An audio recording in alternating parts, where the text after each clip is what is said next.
ጥንቃቄ ስለሚፈልግ ነው። እንትን ለማለት ራሱ ይከብዳል። የኛ ቁመት ከፍ ብሎ ትንሽ ከፍ አድርጓት እስቲ። እንደሱ አየር ላይ ያዟት። አሁን ምን እየፈለክ ነው እስቲ ንገረኝ። እኔ ዲቴል ለማየት እየሞከርኩ ነውና ቅድም ከነገርከኝ ተነስቼ ይሄ ዘንድሮን ይሄን ለጨረታ የሚቀርብ ስል ለየት የሚያደርገው በዳይመንድና በወርቅ ነው የተሰራው አልከኝ። እሱንም እያየሁ ነው። በስዕሉም ደግሞ በጣም ተመስጫለሁ። እንደዚህ አይነት ስዕል አይተህ ታውቃለህ?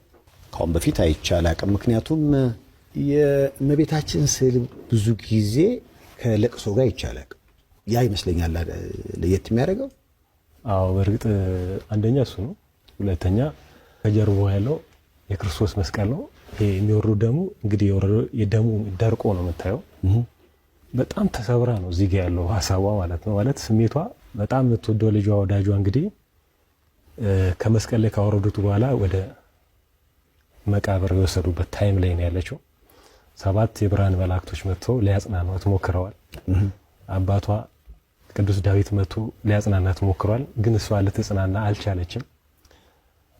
በትንቢት አረጋዊ ስምዖን እንግዲህ ገና ልጅ እያለ የነገራት አንድ ታሪክ ነበረ። የሉቃስ ወንጌል ምዕራፍ 2 ከቁጥር ከ34 እስከ 35 ላይ ያለው ወንጌል ላይ ያለ ቃል ነው። በነፍስሽ ሰይፍ ያልፋል ብሎ ተናግሯታል። ያንን በተሰማትም ሰዓት በጣም ፊላጋ ተሰምቷታል። ብዙ ጊዜ ሰዎች እኛ እንደምንሞት እናውቃለን፣ ይደብረናል፣ ደስ አይለንም። እሷ ደግሞ እያንዳንዱ መከራው ላይ እያየችው አብረው ነው ሄደችው። የመጨረሻ ታይም ላይ ድክም ብሏት አቅሟ በሆነበት ሰዓት ላይ ነው እንግዲህ ንግስት የሆነች እናት ስብር ብላ የምናየው ማለት ነው። ያ ትንቢት የተፈጸመበት ነው። 5 ዳይመንዶች አሉ። ዳይመንዶቹ በጣም ዲቴል ላይ ይታዩ ይችላሉ። ምክንያቱም ትንሽ እኔ እቻቸዋለሁ። ትንሽ በቃ ካያችሁ በቂ ነው። ኖርማሊ በኢፖክሲ አድርጌ ነው ያጣበቀችው። ምክንያቱም በቀላል መንገድ እንዳይነሱ ከማድረግ አኳያ 5 ቦታ አሉ። እነዛ ናቸው 5ቱ ለእመቤታችን ውድ ያልኩ መከራዋ ነው። እንግዲህ አንደኛው ትንቢቱ የተነገራት ሰዓት ነው። ሁለተኛው ልጇ የጠፋበት ሰዓት ነው። ሶስተኛው ግርፋቱ ነው። ያ ሁሉ ሲገረፍ በአይኑ ያየችበት ሰዓት ነው። የመጨረሻው ደግሞ አራተኛው ስቅለቱ ነው። የመጨረሻው ደግሞ ወደ መቃብር የወረደበት ነው። ስለዚህ እነዚህን ምሳሌ በማድረግ ለሷ ውድ የሆኑት እነዚህ ሀዘኖቿ እኔና እናንተ ደግሞ ያን ያህል ዋጋ ሳንከፍል የዘላለም ሕይወት እንድናገኝ ቃል የተገባላት ስለሆነ በዳይመንድ አድርገዋለሁ። የሷ በዳይመንድ በሀዘን ነው፣ የኔ እናንተ ሕይወት ደግሞ በደስታ መንግስት ሰማያት በማግኘት በዳይመንድ ቀይረዋለች ማለት ነው። ስለዚህ ይሄንን ልጇ ይገባላት በሷ ሀዘን ምክንያት የተሰጣት ነው። ያንን በማስመልከት ከተለመደው ስዕል ወጣ ባለ ካልታየው መንገድ ታየ። በዛ አድርጌ እንደ በቻልኩ መጠን ለመግለጽ ሞክሬያለሁ። የዙሪያው እውነተኛ ወርቅ ነው የተጠቀምኩት። ይሄ ዙሪያው ይሄ ነው። ወርቆቹ እንደዚህ የሚያብረቀርቁ ጠቅላላ ወርቅ ናቸው። 3 ሰዓት ነው የፈጀብኝ ለመለጠፍ።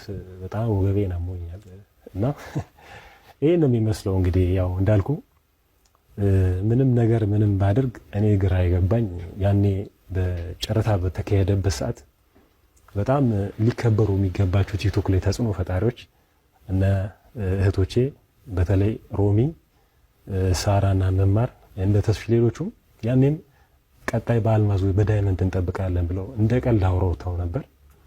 እንደው የእመቤታችን ፍቃድ ባይሆን ዳግም አልመጣም ነበር።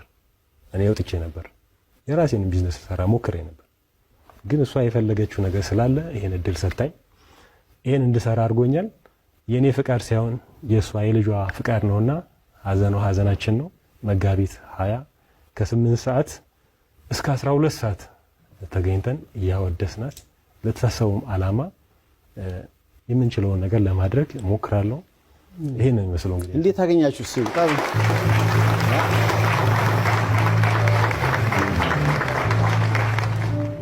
ያው እንግዲህ ምን ያህል ፐርሰንቱ ነው ለመቄዶንያ ሐሳብ ያለ? እሱን ሰርፕራይዝ ባደርግ ይሻላል። ምክንያቱም ብዙ ነገር ስላለ። በጣም ጥሩ፣ ችግር የለውም። ይምጣ አንተ ጋር መጥቼ እሱን የምናደርገው ይፋ ታደርጋለህ። ሌላው ምናልባት የጨረታ መነሻው ይታወቃል? ጨረታ መነሻ የለውም። ሰዎች ለምሳሌ እንደ ማዳበሪያ የሚሰጥ ሰው አለ። ማዳበሪያ ማለት የማይችል ሰው አለ መጫረት። ለምሳሌ 5 ይመጣና ያ ይሰባሰብና ይነሳል። እንደዛ ነው ማስበው።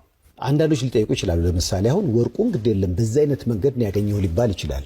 ዳይመንዱ እንዴት ተገኘ? ዳይመንዱማ አለ እኮ እዚህ መግዛት ይችላል እኮ። ስለዚህ ዳይመንዱም ከገበያ ላይ ተገዝቶ ነው? እሱ ገበያ ላይ ገዝቼ ያው ቦታውን መናገር ካለብኝ እናገራለሁ፣ ግን ጥቅም የለውም ብዬ ነው። አሉ ዳይመንድ ምሽጫዎች ደንበል ላይ ምናምን አሉ። አዎ ዞስ ካለሳል በትክክል አግኝቼዋለሁ እንዴ።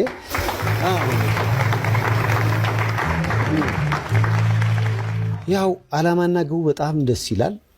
ካሁን በፊት በወርቅ ብቻ ነበር፣ አሁን ደግሞ ወርቅና ዳይመንድ፣ ከዛ ጎን ለጎን ደግሞ የተወሰነ ፐርሰንቱ አረጋውያኑና አእምሮ ህሙማኑን ለማገዝ ለመቄዶንያ ገቢ የሚውል እሱ ብቻ አይደለም። ወደ 17 ሌሎች ተጨማሪ ስዕሎችም አሉ። እንደ አርት ጋለሪ አይነት ነገር ነው። እንደ ኤግዚቢሽን ስሜትም አለው። እሱ ብቻ አይደለም። ቅድም ስትናገር እንደገባኝ ዝማሬ፣ ምስጋና፣ የተለያየ ሃይማኖታዊ ፕሮግራሞችም አሉ። ስለዚህ አቅም ያለው ምናልባት ይሄ ዳይሬክት ለምሳሌ አሁን እንዳልኩ ዝግ ጨረታዎች የሚባሉ አሉ። በጣም ይኖራል። አሁን ስልኬን ታስቀምጥልኝና በጣም የማይችሉ ለምሳሌ ክፍለ ሀገር ያለ ሰው መሳተፍ የሚፈልግ አለ ከበረከቱ። ስለዚህ ያንን እየደወሉ በዛ መንገድ በ500 ብር ያንን አድርጎ ብዙ ስዕሎች ስላሉ ጥሩ ነገር ከመጣ ጥሩ ነገር ማድረግ መስራት ይቻላል። ከኔም ካለኝ አላማ አኳያ ጥሩ ነገር ማገዝ ይቻላል። እሱን ነው ማለት ትልቁ አላማዬ ውጪ እንደሄደ የነበረው ትልቅ ቦታ ለማድረስ አንዳንዴ ውድ የሆኑ ነገሮች ብዙ ጊዜ ዋጋቸው ከፍ ሲል ውድ ይባላሉ። የቤተክርስቲያን ነገሮች እግዚአብሔር ክርስቶስ ዋጋ የከፈለው ውድ ነገር ነው፣ ቀላል ነገር አይደለም። በቀላሉ ማድረግ ይችል ነበር፣ ግን ያ መንገድ የመረጠው እሱ ያንን ነገር ብዙ ነገርኛ ሊያስተምር የእሱ የራሱን ሕግ ራሱ መፈጸም ስለሚችል ብቻ እሱ ውጪ ማንም ነገር ያንን ነገር ማድረግ ስለማይችል ነው ያደረገው። ከዛ አንጻር በኢንተርናሽናል ደረጃም ፍላጎቶች አሉኝ። ኮንታክት የሚያደርጉኝ ሰዎች ካሉ እመቤታችንን ስዕል አድኖ ቱር ማድረግ እፈልጋለሁ። የተሻለ ቦታ ዓለም ላይ እጅግ በጣም ውድ ሆኖ ቢሸጥ ደስ ይለኛል። ትልቁ ህልሜ እንደሱ ነው። ፋይናንሻል ሆነ መግባቱ አይደለም ቁም ነገር። ሰርች ስታደርግ የሚወጣሉ ፎቶዎች አሉ በጣም ውድ ተብለውና ይሰማኛል። ያኛው እንዴት የእናቴ ያልበለጠም ትላለህ። ገብቷል አይደል? ከዛ አንፃር ያንን ምኞቴን ማሳካት ፈልጋለሁ። ምናልባት ራሱ በዳይመንድና በወርቅ ራሱ ተመሳሳይ የሆኑ ስዕሎች በዓለም ላይ ምናልባት 2 ወይ 3 ነው ሲባል በቃ እንደዛ ነው። ያን ያህል ብዛት የለውም። ሪል በሆኑ ዳይመንዶች የለውም። ፌክ በሆኑ ብዙ አሉ። ግን ስፔሻሊ የእመቤታችን ትንሽ ቆየት ያለ ከአንድና 2 አይቻለሁ። ከዛ በላይ አላየሁም። ስለዚህ ምናልባት ወይ በአፍሪካ በኢትዮጵያ ለመጀመሪያው እንደው በትውልዳችን የሰራነው ሊሆን ይችላል ብዬ አስባለሁ።